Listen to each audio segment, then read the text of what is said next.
Yes guys, so hip mobility explained. So a lot of people ask why we actually perform hip mobility. So I'm just going to take you through that very briefly. So with our hips, they're like the shoulders, they're ball and socket joints. So you want a lot of movement. A lot of movement can go through the hip joint, guys. With our hips, we often just go through a thing called extension and flexion, hip flexion and extension to reverse it. So when we walk up and down, obviously you go up and down, you'll take yourself either forward or backwards. So when we go into this position, guys, you're going into a flexed position. As we go back, we're going into an extended position. So imagine going forward and backwards.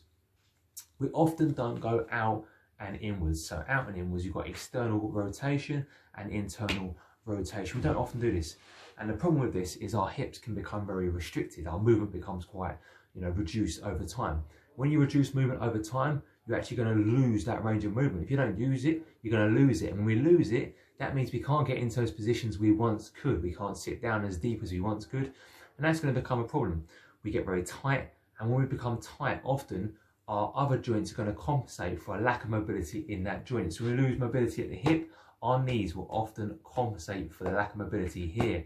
That can lead to injuries over time, guys. Not only do you reduce performance levels, you feel tighter, but you can actually increase injuries in other joints, especially the knees, and we don't want that. So that's why we work the hip mobility, guys. So keep working hard, keep improving it, and you're gonna get so many benefits from it. Keep smashing it.